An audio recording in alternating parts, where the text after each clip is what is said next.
Mbote mingi na bino baimboka bana Congo bisika nyonso to bozali kolanda manaka na bino parlons Congo émission oyo elobelaka actualité makambo ekoleka na pays ya Patrice Emery Lumumba pona koyeba Congo ezali ko avancer kozonga sima to ezali ko tourner bisika moko poso oyo actualité na biso wa na Congo ezali beaucoup plus dominé na aspect sécuritaire mokonza mboka uti kosala ba nomination na kati ya armée ba généraux asika baye ebele bakoloba bakomituna ba question soki bakozala à la hauteur ya ba enjeu pamba te mboka na biso boyebi depuis plusieurs mois yango ezali pratiquement sous agression rwandaise Bunagana 3 mois déjà yango kutu bato ebele bakomoloba esi kenda nango neti pe gouvernement de esi abosa na yango na Kinshasa ba Rwandais to kanisa ki bazaka na est bakomo mona ba na Kinshasa bakinoa ebele ola mukabo oyo bakangi Rwandais koto oyo bakangi Rwandais koto vrai ou faux toyebiti awa pe na mai ndombe awa na kwa monte confier bateke na bayaka gouverneur na bango Rita Bola gouverneur ya mai ndombe bayambi epa ya président assemblée nationale alobi na bakonzi bazwa ba décision na lombango so bazobeta conflit au Kara bakosutuka boye komi na Kinshasa pe mobulu ekoti awa tokobosa na te makambo ba élection pour 2023 to bando kanisa ke ezali ba année na ba année 2023 komi lobia to ça déjà na mois ya octobre pona ko kabola to ko réfléchir na ba question nyon surtout wana na plateau A tozali na invité na biso na kombo ya Pati Malanga azali coordonnateur ya ba communicateur ya Union Sacrée plateforme ya mokonza mboka to pesi mbote mboka mbote pe na bakongomani baso bakolanda biso na nzela etendo ike mbote na bacommunicateur baso ya Union Sacrée le communicateur du changement pour la nation congolaise CCN un sigle oyo ekambami na ngai moko Pati Malanga etaki coordonnateur général ya bacommunicateur na pesi pe mbote na tata mokonzi ekolo mwana mboka Félix Antoine Tshisekedi Tshilombo oyo akolala pongi te butu lokola moi akolokobele kimia yeba na koingelo manyolo ya ekolo ya biso Congo na PCP mbote na autorité morale excellence Élysée beaucoup moins Maposo communément appelé rescapé de Tebo charge bazali ba tumoko très influent très important o esengi fo bazwaka ba salutation ya bango pona misala nyonso malamu baza kosala na kati ya mboka biso il faut bazwaka longonya bazwaka pe moka koswa d'accord kaka ne bandeli olobi ozali coordonnateur ya ba communicateur ya Union Sacrée mais biso toyebi ke ba coordonnateur ba communicateur Union Sacrée ezalaka mwana mboka Donald Kabasele non wana binonde boyebi mais ba communicateur na ba kongomani bayebi ete parce que biso tozali bato toza ko prôner ba valeur kolandisama na vision oyo kondo etyensikila tikila biso pe ya sonam kino mokolema lelo biso tozali ba communicateur oyo tolikaki na lit oyo tobundaki ensemble na kondo etyensikila kino mokolema lelo oyo toza ko prôner rien que ba valeur oyo fandi na vision chef de l'état bandeko na biso mususu bazali bao babenga bango ba communicateur du ventre bango batiaki mosolo liboso soki etali mbongo nde baza kolakisa sikoyo qui sens ya bango ba communicateur mais tango mosolo ite nde baza kotalisa ki ba communicateur te otali batwana to koyi kotamba na bango te biso licho to bundaki ezali lichi moko pona ba valeur yango fa na nzela ya état de droit démocratie justice pe progrès social et lelo to komi na pouvoir eza biso peu importe la réalité tout dans le canango to yebi ki bible lebi cherchez premièrement le royaume des cieux tout ce qui reste vous donnera par dessus to komi na pouvoir o etikali e ko komi la biso mais to tambola ndenge mo te na bato yo batie mele na likolo akanyaka likolo mosolo mais est-ce ça na mutabo ya rambongo yo so ba pesio poste nde ozawa na ekopesa pe mbongo yo ko boya yango poste so ba pesi ngai ekozala po na yeba na ko servir nation na servir mboka na ndenge elongo bani soki na kolia na o etali salaire wa ngai o ba kofuta ngai mais na kolia te na part o etali ba kongomani po ba bénéficiaire mais bango bandai kolia na o etali part ya ba kongomani part ya baninga ina molongo te ya kotambola na bato lulingi wana tozonga na actualité tolongwa la polémique mokonza mboka uti kosala ba nomination na kati ya armée mwana mboka Christian Chiwewe akomi chef d'état-major ya sika ba généraux mususu balandie na sima ezala na garde républicaine auti kocha bilongi ya sika sentiment na weza ndenge. Oui, merci beaucoup mwana mboka Justin ngai somme ba congolais Pati Malanga nazali coordonnateur ba communicateur baso na tondaki vraiment na sai koyoka nomination wana kolanisama na ordonnance ta mokonzi ekolo oyo aibi na kopesa quand même valeur na mapinga ya biso kolanisama na mise en place esalemi totondaki na sai parce que toyebi citation nini toza kolekana yango pour le moment ezanga imoko te bakongomana nyonso tout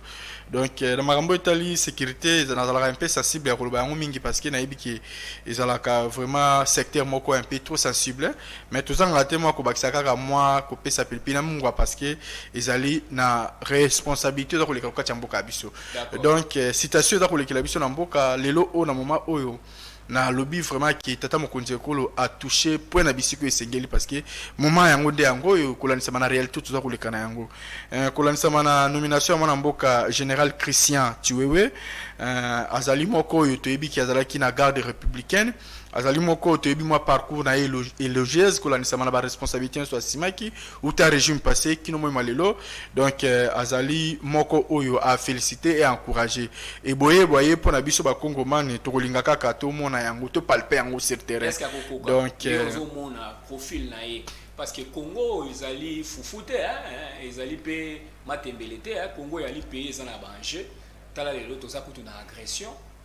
donc bunaga na banda ikenda ndenge yo komona ba choix o basali est-ce que ça l'homme qu'il faut à la place qu'il faut non kolandisama na parcours waye kolandisama na profil waye pona nga za ko mériter aza ko mériter parce que profil waye na landa ki yango na tanga ki yango na moni ki aza na profil moko élogieuse profil moko encouragé pe à féliciter mais ce qui est important pour nabiso ezali kambo ya ko beta tangwa sur profil te ezali kambo ya ko kende na pratique sur terrain donc on a besoin tout le monde a siko bilembo tout le monde a comment est-ce que a comme un peu changement de données kolandisa na ba réalité sécuritaire en boka na biso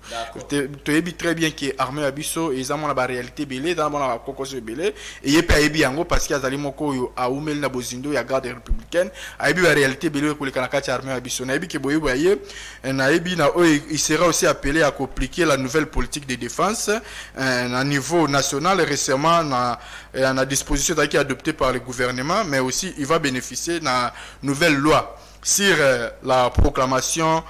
militaire où il y a 2022 na 2025 donc ekokota pe na mozindo kolanisama na para responsabilité wa tozo na pratique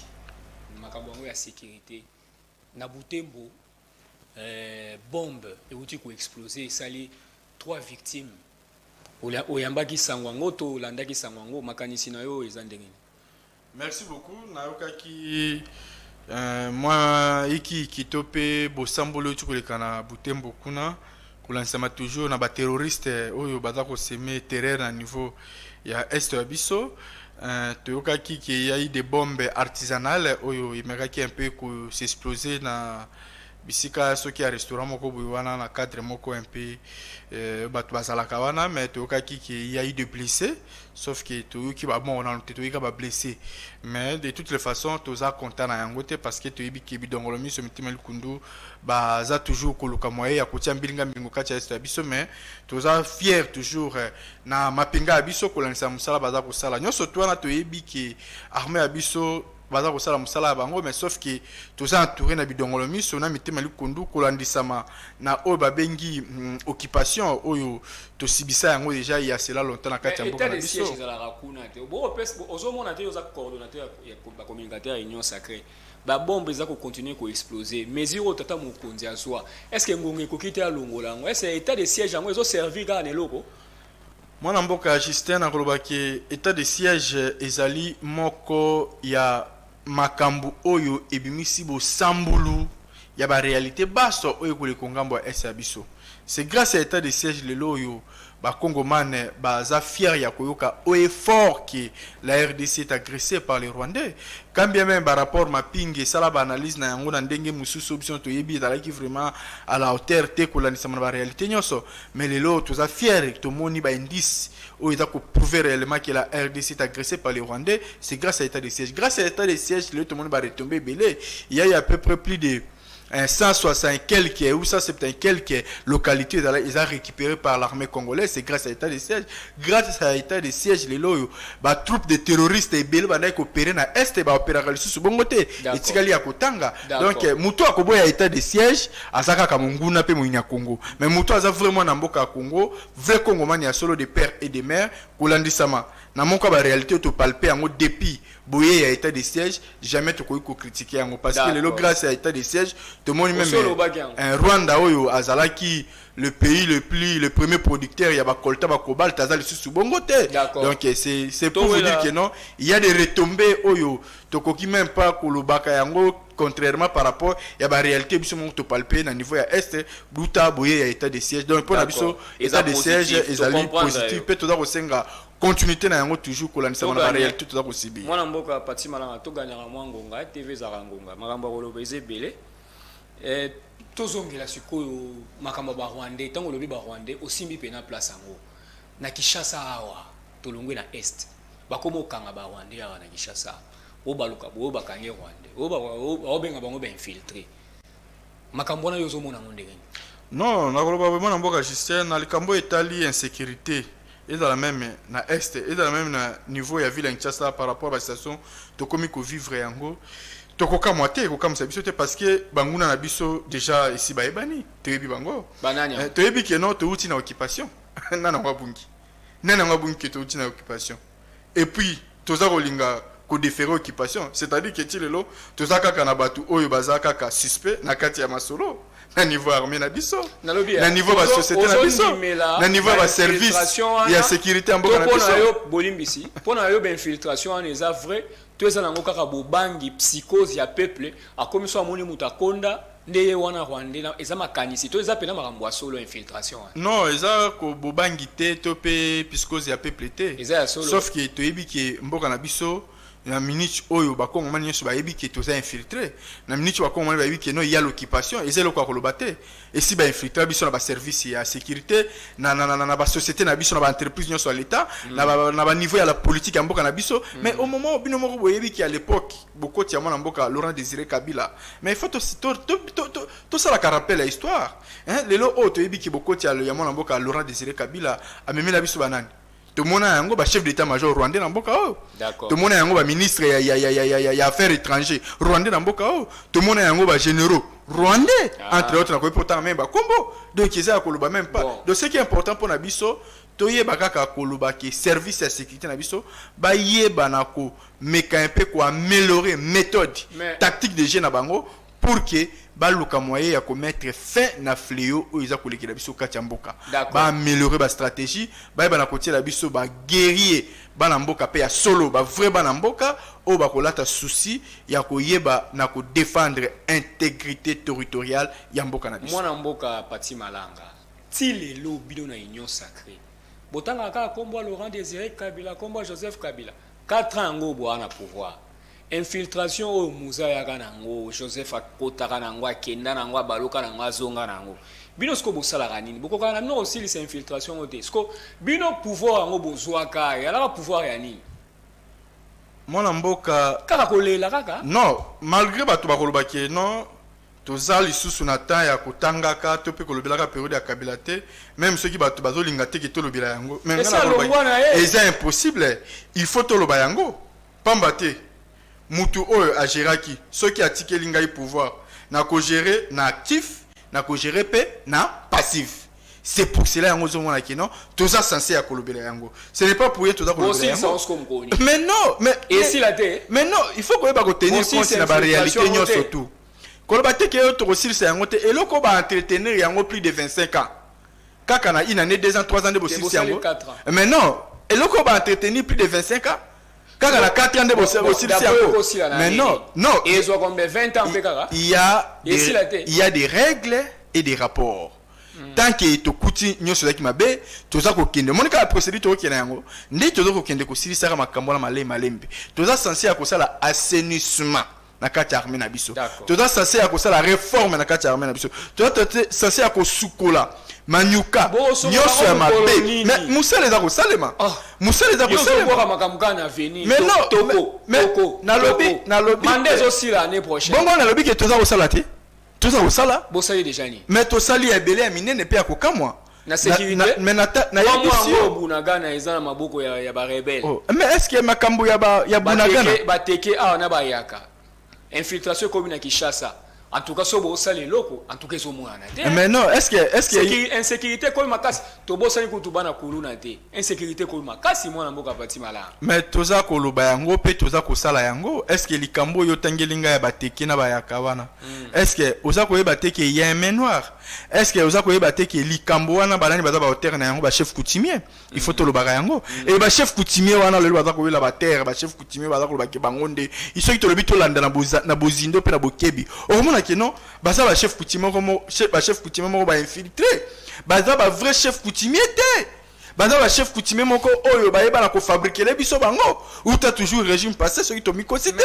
Parce que à l'époque dans régime à l'époque tu na ba vrai chef coutumier o baza ka intronisé kolandisa ma ba part ya ba responsabilité ancestrale na bango. Mais tu vois que moment à un moment donné dans régime passé ba yé na ko bomela biso même ba vrai chef coutumier ba yé na ko longola biso même ba vrai chef coutumier ba yé côté la biso ba chef coutumier à bango. Mais besoin un pouvoir. Mais il y a mon avis qu'il y a des règles et des rapports.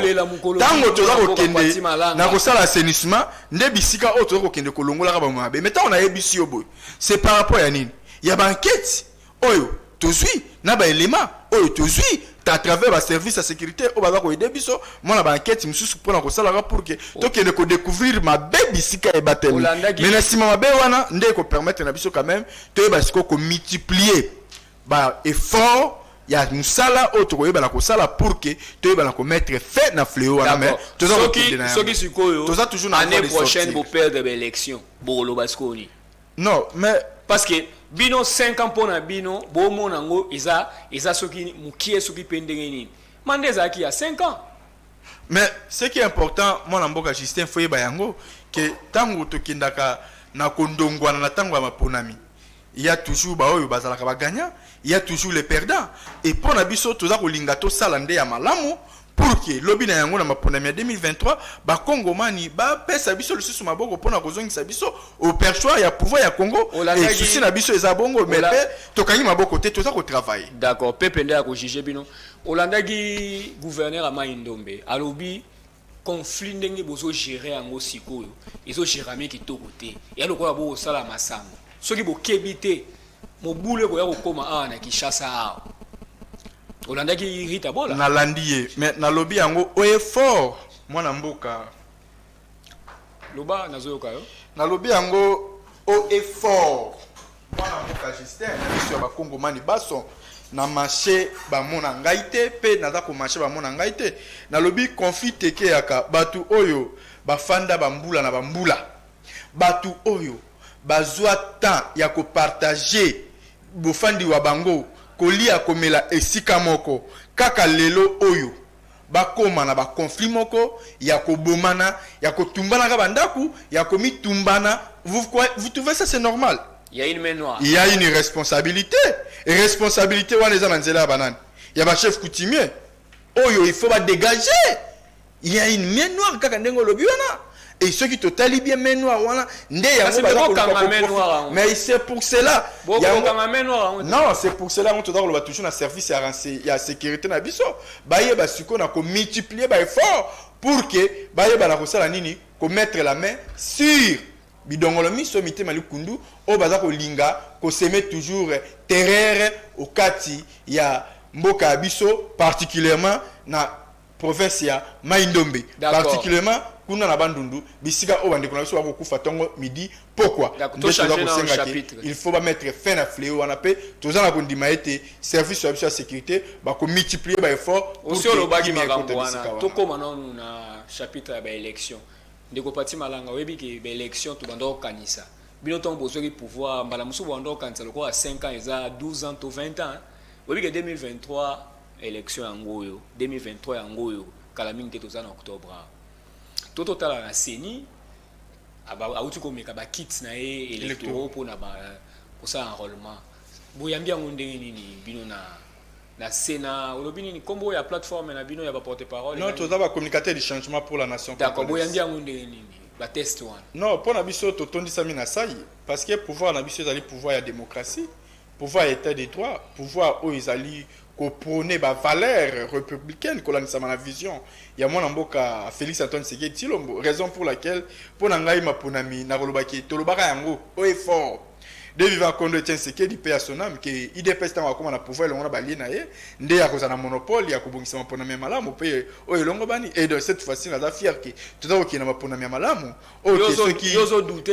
bovote mboloko bakomisa bino toujours mboloko soki bovote taba babimisa bino toujours taba eza te ke bovote nyau babimisela bino mpese to mpe mpuku non de cette fois-ci toza sûr et certain ke maponami ya malamu nde yango oyo toza kokende na yango mpe bakongomani nyonso tu bayebala kose préparer à conséquence parce que l'un de ces 4 matins au Kenya au babengi enrôlement na identification. D'accord, mais moi namboka pati malanga okolobani na bato ebele o bazo douter que élection vous alate bazo banga glissement kutu na ensemble moi namboka Olivier Kamita to alobi ke atindeli bino maloba bolota te so bozo kanisa ke bo sala ba manœuvre pour Tshisekedi a glisser ba ko pesa bino ata 2 secondes à pambate.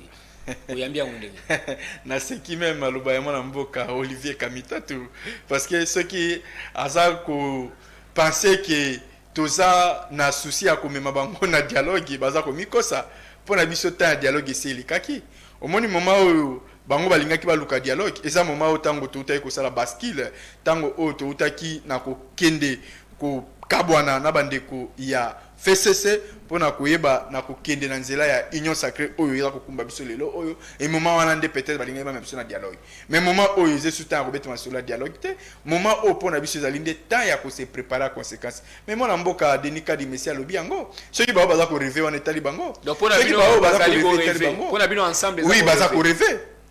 rêver peut-être baza ko luka sur bazo ba positionnement baluka moya ko zongi biso sur na sima pour que tout qu'il y ait une transition dans le dialogue pour que la caution qui s'emboque na recul et donc c'est sur mboka na retard non tout ça na temps yo peno za sire certain qui m'a certain bon d'accord on a toutes nos questions moko mapona miango oyo zo welela candidat na bino parce que tata mokonzi Tshisekedi asi alobai ka koza candidat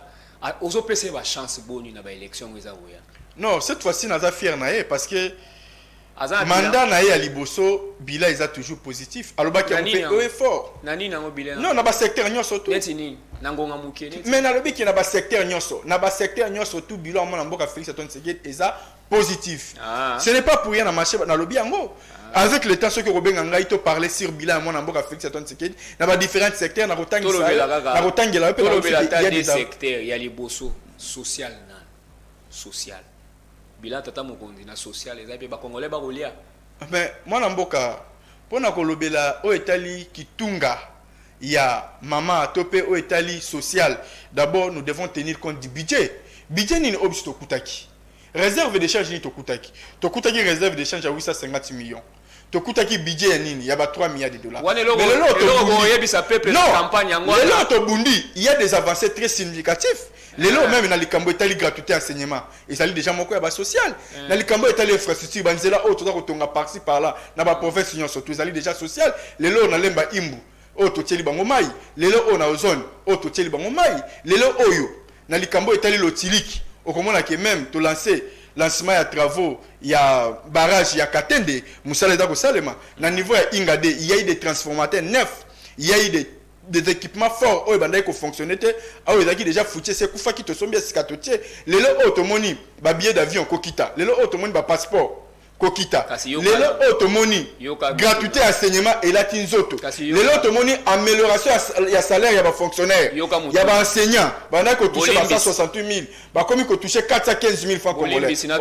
il y a pas des avancées significatives na bino bolinga mingi Kabila bolinga ko zoyer exemple bolobi passif Kabila tango okenda tikaki savon les coques na combien masangu na combien sucre otomela chaque jour Joseph Kabila tikaki on a combien dollar Kabila tikaki on a combien côté wana etali nango yote non ndeko Justin yozo tanga kaka uzokende kaka na gauche Justin na droite makambo droite ozot mona non tolo baka bosolo mwana mboka Kabila koti na pouvoir na nini na 2001 ouais akutaki dollar ezaki na combien etikeli bino na lobi akutaki dollar ezaki na combien et aye kotika wana débat wana basala ngona bata mobutu oyoki sikoyo mais bino laisse-moi parler bino pouvoir mais nayebi ko sala débat ne bandeli bino wala wana bata mobutu nde mwana mboka Félix Antoine Tshisekedi a prêté serment un certain le 24 janvier 2019 tant au commis en mois de mars avril mai tu es tombé victime ya maladie wa bengi coronavirus oyo ebaki na komema crise mondiale crise ezaka na RDCT crise est mondiale et si la crise mondiale auto kutai na yango bomoni ba makambu ndenge nini ekomeli biso parce que d'abord na mboka o il faut yeba yango ke non to produisa keloko moko te to importa kaka nyose utaka libonda et ba pays wana o biso to importa kaka il faut yeba situation nini ba mpe ba kutai na ona coronavirus et sali ke même ba entreprise na bango et fonctionner comme il se doit o et sali ke production na bango et comment diminuer à travers diminution de production na bango et sali ke to comme na carence ya biloko to comme na crise mondiale na kende même na Brazzaville na kuti biloko akomata entre autres lokola baloso lokola ba masango banini masango eutaka mboka bapaya te makala eutaka Ukraine te ba mafuta mbila oyo mati koka basala yango na bralima kaka na poids lourd biloko nyonso tu wana yozolo bato produisa eloko te ba masango wana ya awa mais mati nyonso ba matembele mati maintenant laisse-moi parler na mutuno tu nakangi yo te mwana biloko oyo tangelinga ya utaka na ba province biloko na po ekoma awa il faut carburant oyebi yango te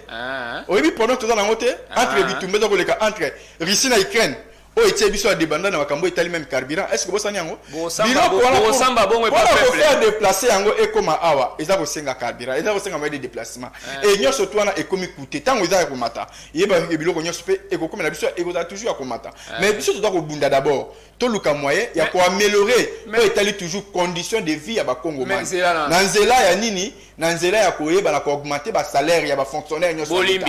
bolimbisi mwana mboka pati malanga olobi biloko eutaka nde bozokamba boye bosalaka ta réserve biloko te o gouvernance ndenge nini oyo na ba États-Unis tomonaka basalaka ba réserve na ba pays nyonso tomonaka mwa ba réserve ke soki crise ye lokola papa na ndako tokobimisa biloko oyo bino union sacrée réserve ezalaka te même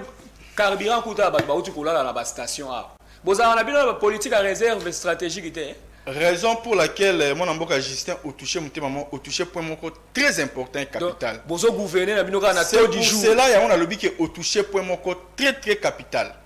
Sur base ya ordonnance présidentielle au ba créer qui structure moko ba bengi réserve stratégique générale. Kolandi sama na ordonnance numéro 20 062 du 1er juillet 2020. Oyo baki na kolati nzoto koboma ancienne disposition oyo bandaki kolobaki non réserve stratégique est dans la entreprise publique lelo comme service spécialisé rattaché à la présidence de la République au sein du cabinet du chef de l'État. Na réserve stratégique oui et ça va rasconi le problème est là. Merci. Dès to onyo kwa ma to na réserve stratégique tozala yango département moko ya makasi ezali spécialisé rattaché à la présidence de la République bon mona ka yango te parce que nini bazana problème ya financement depuis ekota en vigueur un certain le 1er juillet il y a 2020 qui no moins malelo batika la côté la de financement té et dans la financement na frais de fonctionnement na ya 49 millions de dollars mais le ko la batila bango mosolo bango té ndé boza ko constater que réserve stratégique eza ko exister ba détourner mbongo non ba lobi pe régime na no ba détourner m'appelle qui non réserve stratégique ninga za 49 millions na ce kenda ouais ba pesa ka bango té tilelo chef de l'État s'est signé ordonnance un certain le 1er juillet 2020 mais tout ça na gouvernement Bawario, premier ministre Jean-Michel Samalukonde et dans la ministre ya budget ya finance va débloquer mon solo ya réserve stratégique na budget il y a 2023 où tout le monde déjà prévision budgétaire il y a 14 milliards 600 millions de dollars ba luka moya ko débloquer pe budget il y a réserve stratégique est allé à la hauteur il y a 49 millions de dollars pour que et permettre na bango ba fonctionner parce que réserve stratégique ce qui va fonctionner akoyeba la ko sunga biso na koyeba la ko constituer ba stock de production pour na ko sala face na tango ya ngelele wana ngala biso makanza na tango ya crise na tango ya pénurie na tango ya calamité naturelle catastrophique ce qui va tirer mosolo waye akoyeba la ko assurer pe ko promouvoir production agro-pastorale et industrielle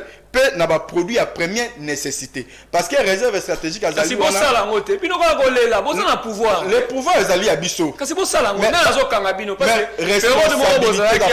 on me bloque botika la libre bosala misala yango botika yango responsabilité ezali partagée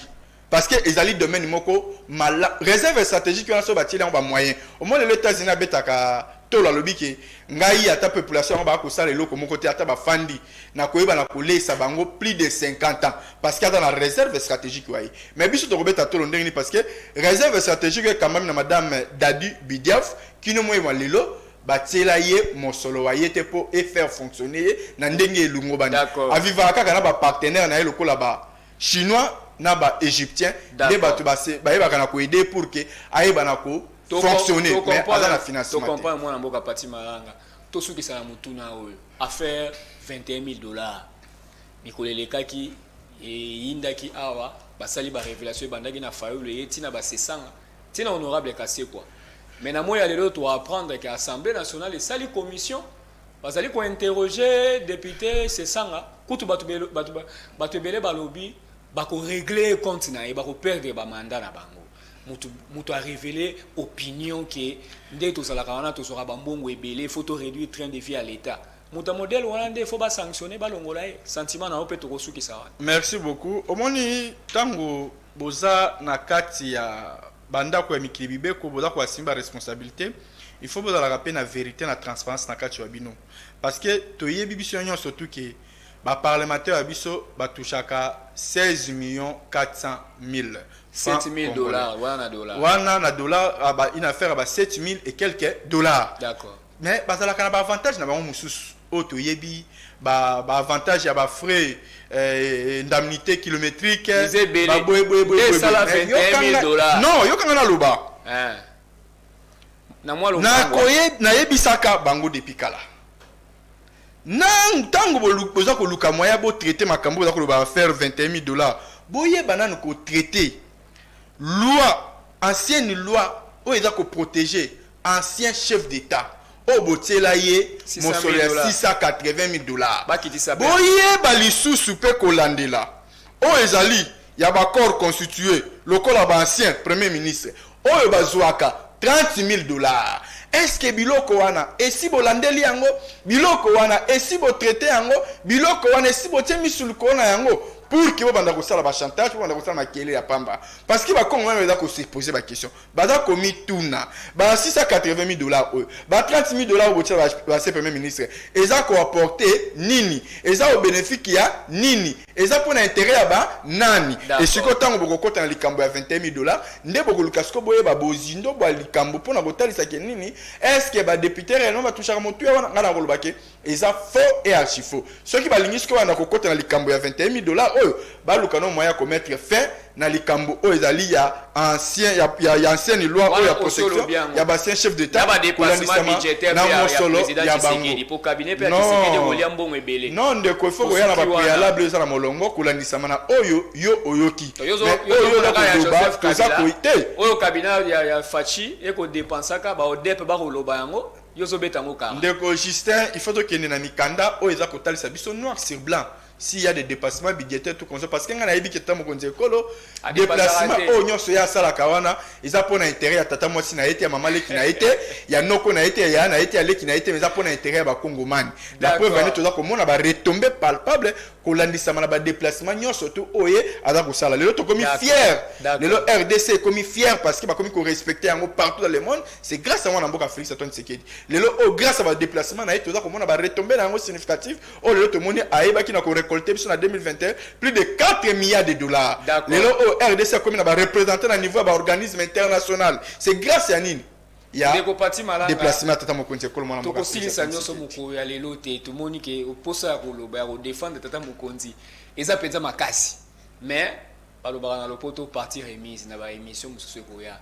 ndebo eto sukisi émission moko na lelo na communicateur coordonnateur ya ba communicateur à Union Sacrée. Ezalaki plaisir koyeba ke bozalaki ebele ya Olanda biso na banda kuna bino pe na bisika nyonso o bozali ko se retrouver na Kinshasa pe na libanda ya mboka totondi bino botondi pe tokutani mbala ya sima